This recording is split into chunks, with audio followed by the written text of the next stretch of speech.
السلام علیکم viewers, welcome back. آج ہم نے آیت نمبر 119 سے پڑھنا سٹارٹ کرنا ہے۔ اگر آپ نے پچھلی ویڈیوز نہیں دیکھیں تو آپ دیکھ لیں تاکہ جو پچھلی آیت ہے وہ بھی سمجھ میں آ جائے اور اس کا بھی جو مفہوم ہے ورڈ بائی ورڈ اس کے میننگ ہیں وہ سب سمجھ آ جائیں۔ تو پڑھنا سٹارٹ کرتے ہیں۔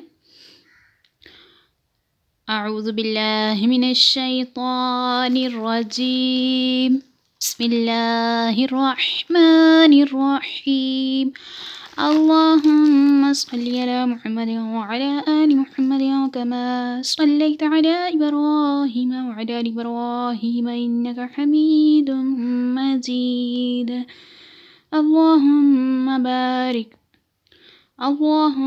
بارك على محمد وعلى آل محمد كما باركت على إبراهيم وعلى آل إبراهيم إنك حميد مجيد۔ انا اے حبیب بے شک، ارسلناک ہم نے بھیجا تمہیں، بالحق حق کے ساتھ، بشیراً بشارت دینے والا، ونذیراً اور ڈرانے والا، اور لا تسألو تم سے سوال نہیں کیا جائے گا، ان سے متعلق کے بارے میں، الجحیم جہنم والوں۔ انا ارسلناک بالحق بشیرا ونذیرا ولا تسأل عن اصحاب الجحیم۔ ترجمہ، اے حبیب بے شک ہم نے تمہیں حق کے ساتھ خوشخبری دینے والا اور ڈر کی خبریں دینے والا بنا کر بھیجا، اور آپ سے جہنمیوں کے بارے میں سوال نہیں کیا جائے گا۔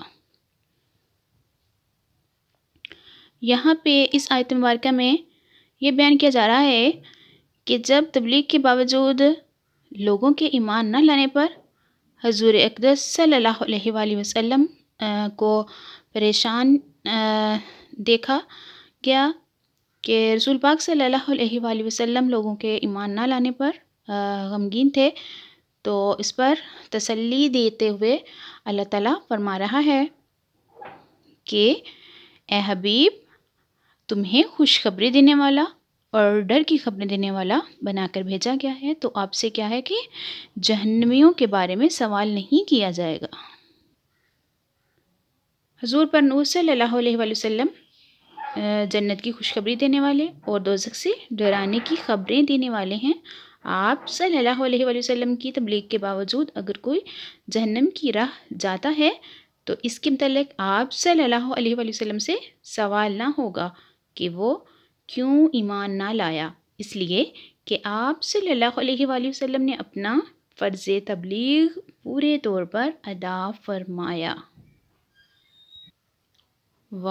اور لا ترضا ہرگز راضی نہیں ہوں گے آنگا تم سے، الیہود یہودی، ولا اور نہ النصارا عیسائی، حتی یہاں تک کہ تتبع تم پیروی کرو، ملتہم ان کے دین کی، قل تم کہو، ان بے شک، ہدی اللہ اللہ کی ہدایت، والہدا وہ ہدایت، ولئن اور البتہ اگر، اتبعت تم نے پیروی کی، اے مخاطب، اہواءہم ان کی خواہشات، بعد الذی اس کے جو، جاءک آیا تیرے پاس، مینا سے، العلم علم، ما لک نہیں تیرے لیے، من اللہ اللہ سے، اللہ کے مقابلے میں، من ولی من سے، ولی دوست، ولا اور نہ نصیر مددگار، ولن ترضى عنك اليهود ولا النصارى حتى تتبع ملتهم، قل إن هدى الله هو الهدى ولئن اتبعت أهواءهم بعد الذي جاءك من العلم ما لك من الله من ولي ولا نصير۔ ترجمہ، اور یہودی اور عیسائی ہرگز آپ سے راضی نہ ہوں گے جب تک آپ ان کے دین کی پیروی نہ کر لیں۔ تم فرما دو اللہ کی ہدایت ہی حقیقی ہدایت ہے، اور اے مخاطب اگر تیرے پاس علم آ جانے کے بعد بھی تو ان کی خواہشات کی پیروی کرے گا تو تجھے اللہ سے کوئی بچانے والا نہ ہوگا اور نہ کوئی مددگار ہوگا۔ یہاں پہ اس آیت مبارکہ میں یہودیوں اور عیسائیوں کی پیروی کی صورت میں عذاب الہی کی وعید سنائی جا رہی ہے کہ اگر آپ ان کے مذہب کے پیروکار ہو بھی جاؤ گے تو یہ آپ سے راضی نہیں ہوں گے جب تک آپ ان کے دین کی پیروی نہ کر لیں، یہ تب تک راضی نہ ہوں گے، اور یقیناً یہ بات ناممکن ہے کہ آپ ان کے دین کی پیروی کریں کیونکہ وہ باطل ہے۔ ان کے مقابلے میں آپ جواب دیں کہ اللہ تعالیٰ کی ہدایت ہی حقیقی ہدایت ہے جو اس نے مجھے عطا فرما رکھی ہے۔ اس آیت سے یہ بھی سمجھ آتا ہے کہ کفار بحیثیت مجبوری ان مسلمانوں سے کبھی راضی نہیں ہو سکتے اگرچہ ظاہری طور پر کبھی حالات مختلف ہو جائیں۔ افسوس کہ ہزاروں تجربات کے بعد بھی مسلمان سبق نہیں سیکھتے۔ تو ہم دعا ہی کر سکتے ہیں کہ اللہ ہم مسلمانوں پر رحم اور اپنا فضل فرمائے تاکہ ہم کافروں کی سازشوں سے بچ سکیں۔ اور یہ خطاب امت محمدیہ کو بھی ہے، اور بظاہر تو حضور پاک صلی اللہ علیہ وآلہ وسلم سے مخاطب کر کے اللہ فرما رہا ہے کہ اے حبیب، اگر آپ یہودیوں اور عیسائیوں کے دین کو مان لیں تب یہ راضی ہوں گے۔ تو اگرچہ یہ بات ناممکن ہے تو یہاں پہ نبی پاک صلی اللہ علیہ وآلہ وسلم تو کنفرم بات ہے کہ وہ کسی اپنے دین اسلام کے علاوہ کوئی دین قبول نہیں کریں گے، لیکن یہ حضور محمد مصطفیٰ صلی اللہ علیہ وآلہ وسلم کے ذریعے امت محمدیہ کو یہ خطاب دے کر فرمایا جا رہا ہے کہ جب تم نے جان لیا کہ سید الانبیاء صلی اللہ علیہ وسلم تمہارے پاس حق و ہدایت لائے تو تم ہرگز کفار کی خواہشوں کی پیروی نہ کرنا۔ اگر ایسا کیا تو تمہیں کوئی عذاب الہی سے بچانے والا نہیں۔ وَلَا إِنِ اتَّبَعْتَ، اگر تم نے پیروی کی۔ یہ خطاب جو ہے یہ امت محمدیہ کو ہے۔ اور کیا ہے کہ اگر تم میں سے کوئی خواہشات کی پیروی کرے گا تو اللہ سے کوئی بچانے والا نہیں ہوگا نہ ہی مددگار۔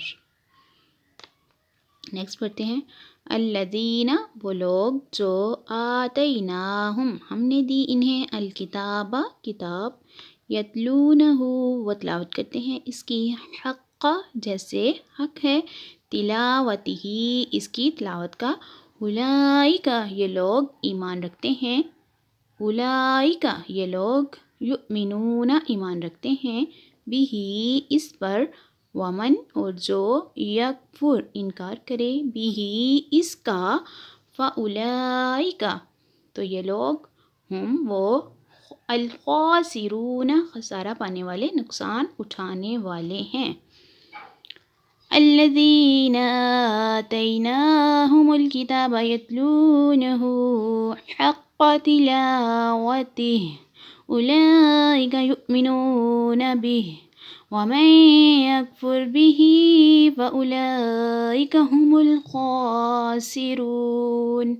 ترجمہ، وہ لوگ جنہیں ہم نے کتاب دی تو وہ اس کی تلاوت کرتے ہیں جیسا تلاوت کرنے کا حق ہے، یہی لوگ اس پر ایمان رکھتے ہیں، اور جو اس کا انکار کریں تو وہی نقصان اٹھانے والے ہیں۔ یتلونہ، اس کی تلاوت کرتے ہیں۔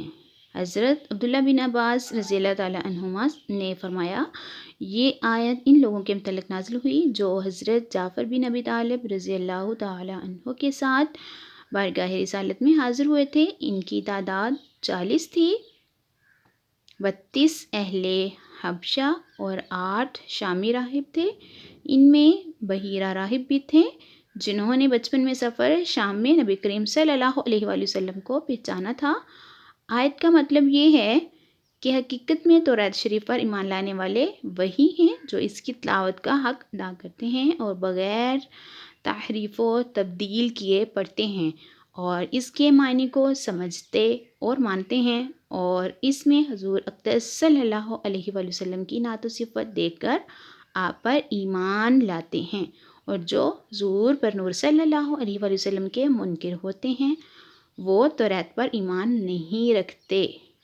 اور اس کے علاوہ اس سے یہ بھی معلوم ہوا کہ کتاب اللہ کے بہت سے حقوق ہیں۔ قرآن کا حق یہ ہے کہ اس کی تعظیم کی جائے، اس سے محبت کی جائے، اس کی تلاوت کی جائے،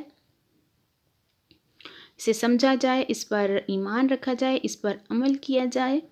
ہم تلاوت قرآن کے چند ظاہری اور باطنی آداب ذکر کرتے ہیں تاکہ مسلمان قرآن عظیم کی اسی طرح تلاوت کریں جیسا تلاوت کرنے کا حق ہے۔ اور چند آداب میں سے کچھ یوں ہیں کہ باوضو ہو کر، قبلہ رو ہو کر، مؤدب ہو کر، انکساری کے ساتھ بیٹھنا چاہیے، آہستہ پڑھیں، اس کے معنی میں غور و فکر کریں، تلاوت قرآن کرنے میں جلد بازی سے کام نہ لیں، دوران تلاوت رونا بھی چاہیے، اور اگر رونا نہ آئے تو رونے جیسی شکل بنا لے، ہر آیت کی تلاوت کا حق بجا لائے۔ اگر قرأت سے ریاکاری کا اندیشہ ہو یا کسی کی نماز میں خلل پڑتا ہو تو آہستہ تلاوت کرے۔ اللہ پاک سے دعا ہے کہ اللہ پاک ہمیں صحیح معنوں میں لفظوں کو سمجھ کر قرآن پاک کی تلاوت کرنے اور خشوع و خضوع کے ساتھ تلاوت کرنے کی توفیق عطا فرمائے، آمین۔ نیکسٹ آیت سے نیکسٹ ویڈیو میں پڑھیں گے، تو آج ہم 121 تک ہی رکھتے ہیں۔ آپ چینل کو سبسکرائب، لائک اینڈ شیئر ضرور کریں۔ جزاک اللہ خیرہ۔